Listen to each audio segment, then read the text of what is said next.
CBSE ने नया grading system ला दिया है। बिल्कुल सही सुना है आपने। सीबीएसई ने इस साल 9th स्टैंडर्ड और 10th स्टैंडर्ड के बच्चों के लिए एक नया ग्रेडिंग सिस्टम लॉन्च किया है, जिसको हमें जानना बहुत ज्यादा जरूरी है।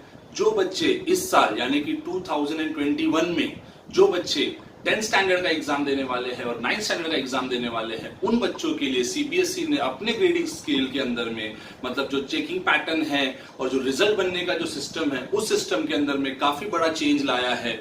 अब हमारे लिए बेटर चांसेस हो चुके हैं कि हम किस तरीके से इस सिस्टम को यूटिलाइज कर पाए।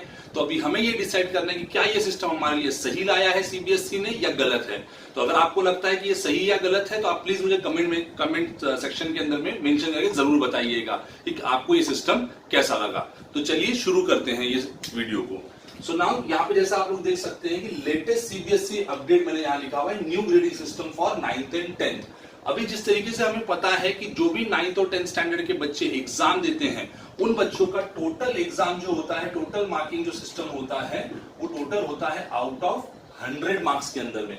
और वो 100 मार्क्स जो होते हैं वो 80 और 20 मार्क्स के अंदर में स्प्लिट किए जाते हैं, जिसके अंदर में से जो 80% का जो वेटेज होता है वो फाइनल एनुअल एग्जाम को दिया जाता है और 20 मार्क्स जो होते हैं वो इंटरनल असेसमेंट के हिसाब से दिए जाते हैं। इंटरनल असेसमेंट मतलब जो साल भर आपके स्कूल्स के अंदर में आपसे जो काम कराया जाता है, project work, lab work, notebook completion, periodic test, जितने भी सारे कुछ काम होते हैं उसके अंदर में वो 20 मार्क्स को डिवाइड किया गया है। तो एक बार ध्यान से देख लेंगे इसको 20 मार्क्स किस तरीके से मिल सकते हैं हमें। ये जो 20 मार्क्स है उनको हमें टोटल 4 सेक्शन में डिवाइड किया है, जिसमें से पहला सेक्शन है पीरियोडिक टेस्ट।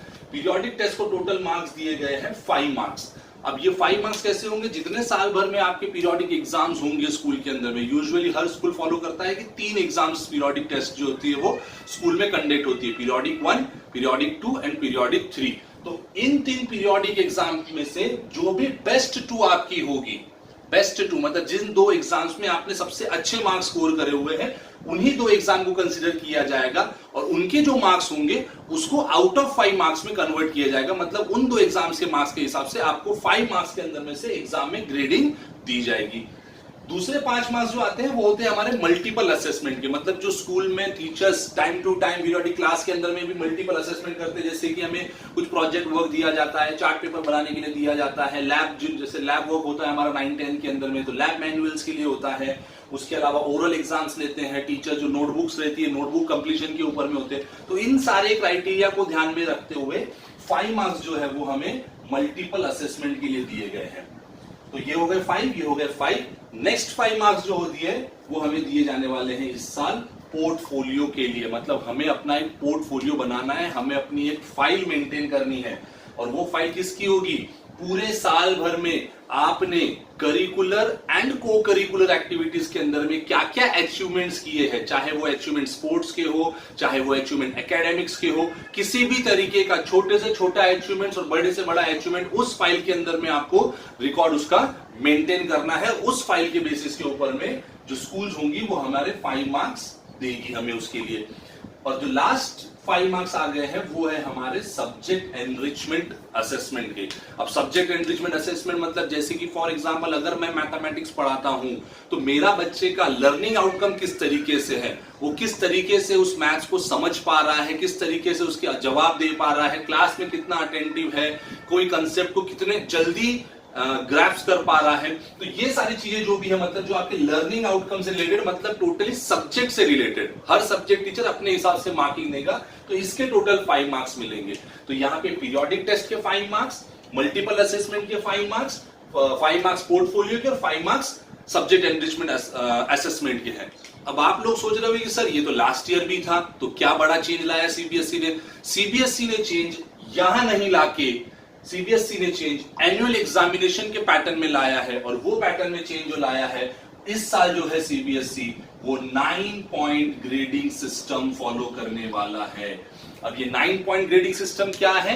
मतलब जितने भी मार्क्स हम लोग स्कोर करने वाले हैं फाइनल एग्जाम्स के अंदर में, और आउट ऑफ 100 जब हमें टोटल मार्क्स मिलेंगे तो उसके अंदर में जो ग्रेडिंग होता था, अभी तक के सिस्टम इस तरीके से था कि हर बच्चे को ग्रेड स्लैब के हिसाब से मिलता था। स्लैब इन द सेंस 90 के ऊपर गया मतलब A1, 80 के ऊपर गया मतलब A2, 75 के ऊपर गया मतलब B2, 70 के ऊपर गया मतलब B1। तो इस तरीके से हमारे पास में अलग अलग स्लैब्स बने हुए थे मार्किंग के, आप अपने पुराने रिजल्ट्स में चेक कर सकते हैं इस स्लैब को।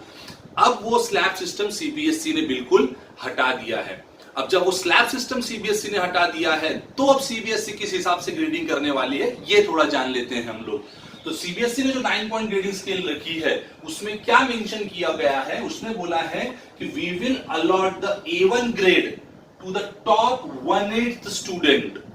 अब यहां पे देखिए थोड़ा सा ट्विस्ट है, थोड़ा ध्यान से समझिएगा इस चीज को, बहुत काम की चीज है आपके लिए ये। जो भी 9-10 स्टैंडर्ड के बच्चे हैं वो प्लीज थोड़ा ध्यान से इस वीडियो को देखेंगे और लास्ट तक देखेंगे ताकि ये सिस्टम आपको एकदम क्लियर हो जाए।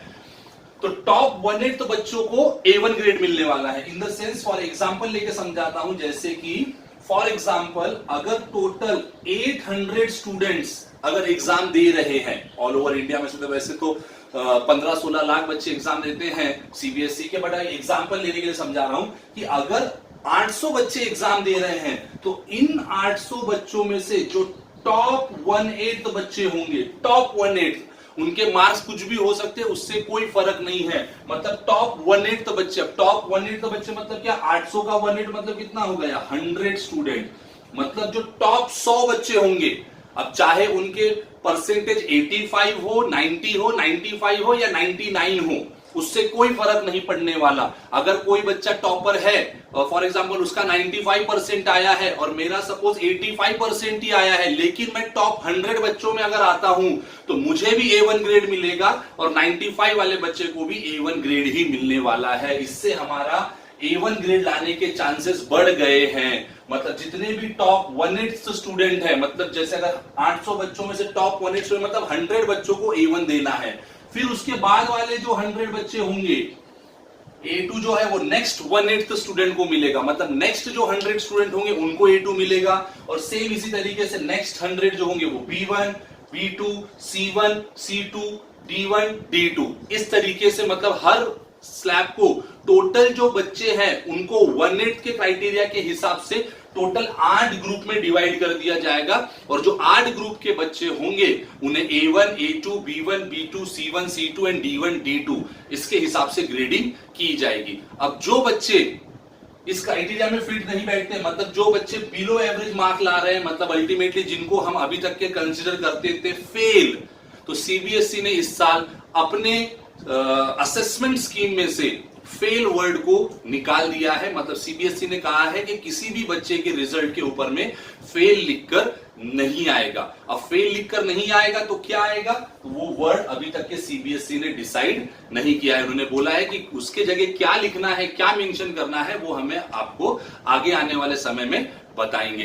तो यहां पर हम लोगों को यहां पे समझ में आ रहा है कि जितने भी टॉप 1/8 बच्चे हैं, मतलब अगर मुझे A1 लाना है तो मेरा क्राइटेरिया भी फिक्स हो जाना चाहिए कि 15 लाख बच्चे दे रहे हैं तो 15 लाख का 1/8 कितना होता है, जितना भी 1/8 होता होगा उसके अंदर में मुझे रैंकिंग मेरी लेकर आनी है। अगर मैं उसमें रैंकिंग लेके आ जाता हूं तो मेरा A1 ग्रेड पक्का है। अभी तक के ऐसा होता था कि 90 के ऊपर लाए तो A1 मिलता था, अब 90, 95, 98, 85 उससे कोई फर्क नहीं पड़ता। टॉप 1/8 तो बच्चों को A1 मिलेगा, सेकंड टॉप 1/8 बच्चों को A2 मिलेगा और इस तरीके से ये ग्रेडिंग स्केल कंटिन्यू की जाएगी।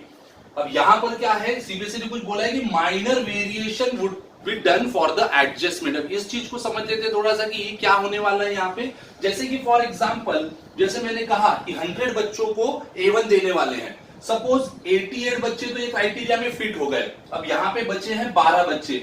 अब सपोज इसके बाद 88 बच्चों के बाद वाले सपोज 20 बच्चों को एक जैसे ही मार्क है, समझ में आ रहा है। जैसे 88 बच्चे सपोज 90 ऊपर वाले हैं, लेकिन जो बाकी के नेक्स्ट जो 12 स्लॉट्स भरने हैं A1 ग्रेड के लिए, लेकिन वहां पर 20 ऐसे बच्चे हैं जिनको सेम ही मार्किंग की गई है। तो जब इस केस में ऐसा है कि यहाँ पे जगह 12 ही है बट एलिजिबल कैंडिडेट 20 है, तो उस केस में सीबीएसई ने कहा है कि हम थोड़ा बहुत माइनर एडजस्टमेंट करके कि स्कूल में किस तरीके से स्कोर किया गया है, फाइनल एग्जाम में किस तरीके से स्कोर गया है, तो उसका एक एवरेज वगैरह निकाल के कुछ माइनर कैलकुलेशंस करके उस जगह को हम फिलअप करेंगे। सो यहां पर होता है हमारा 9 पॉइंट ग्रेडिंग स्केल खत्म। यहाँ पे आपको ये चीज क्लियर समझ लेनी है और आपको मुझे कमेंट सेक्शन में बिल्कुल लिख के बताना है कि आपको ये 9 पॉइंट ग्रेडिंग स्केल कैसा लगा। टिल देन आज के लिए बस इतना ही इस वीडियो के अंदर में। अगर आपको ये सर्कुलर चेक करना है तो आप सीबीएसई की official website that is cbsc.nic.in पर जाकर इस सर्कुलर को चेक कर सकते हैं। Till then keep working, keep learning. Thank you.